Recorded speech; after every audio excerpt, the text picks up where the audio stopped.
Hello दोस्तों, आप सभी का स्वागत है फिर से हमारे यूट्यूब चैनल HDCTC में। आज के इस वीडियो में हम लोग बात करने वाले हैं IRPM ऑनर्स पार्ट 3 के पेपर 6 के 7th और 8th चैप्टर जो कि अंतिम 2 चैप्टर है आप सभी का पेपर 6 के एग्जामिनेशंस के अकॉर्डिंग। इसके विभिन्न ऑब्जेक्टिव प्रश्नों को इस वीडियो में हम लोग जानने वाले हैं। तो चलिए वीडियो को शुरू किया जाए।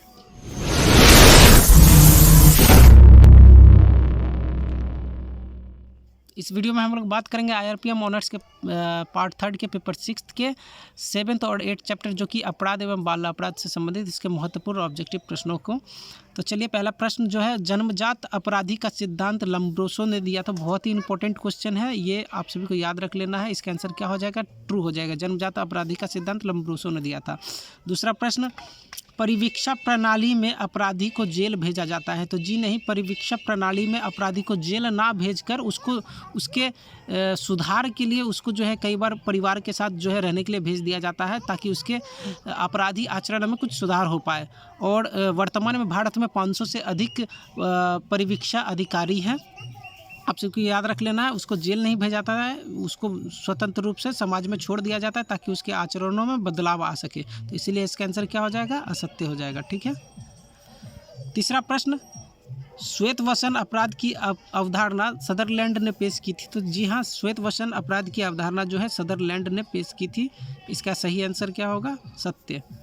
चलिए अगले प्रश्न की अगर बात करें तो अगला प्रश्न है, अपराध शास्त्र का सिद्धांत के प्रतिपादक वीवर थे। तो जी नहीं, अपराध शास्त्र का सिद्धांत के प्रतिपादक सदरलैंड थे। इसका आंसर क्या हो जाएगा? असत्य हो जाएगा। सदरलैंड, आप सभी को याद रख लेना है, अपराध शास्त्र का सिद्धांत का प्रतिपादक सदरलैंड थे। अगला प्रश्न, अपराध सीख व संगत का परिणाम है, टफ्ट का कथन है। तो ये कथन भी जो है सदरलैंड का ये है कि अपराध सीख व संगत का परिणाम है। ये किसका कथन है? तो सदरलैंड का कथन है।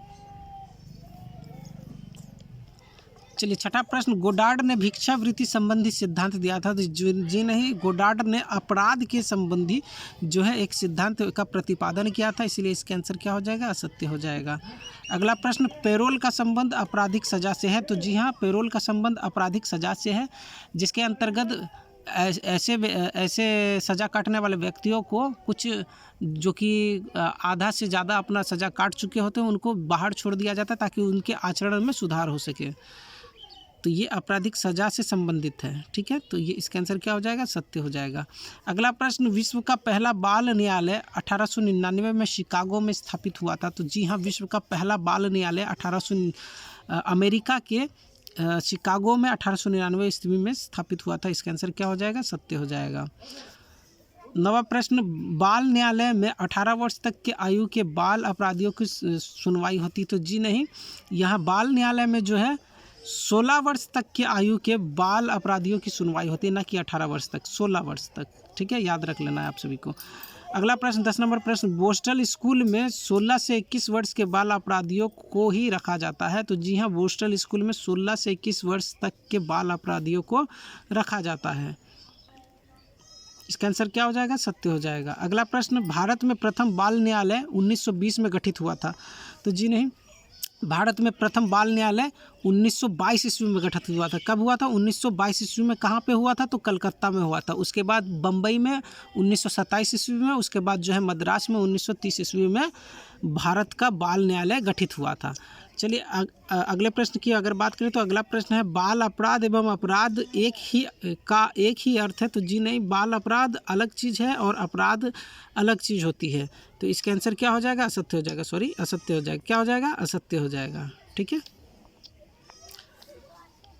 तो भारत में प्रथम बाल न्यायालय 1922 में गठित हुआ था, लेकिन यहाँ 1920 बोला है, इसीलिए इसका आंसर क्या हो जाएगा? असत्य हो जाएगा। ठीक है। अंतिम प्रश्न, बाल अपराध की आयु सीमा 7 से 16 वर्ष है। तो भारत में बाल अपराध की आयु सीमा 7 से 16 वर्ष तक है। तो इसका आंसर क्या हो जाएगा? सत्य हो जाएगा।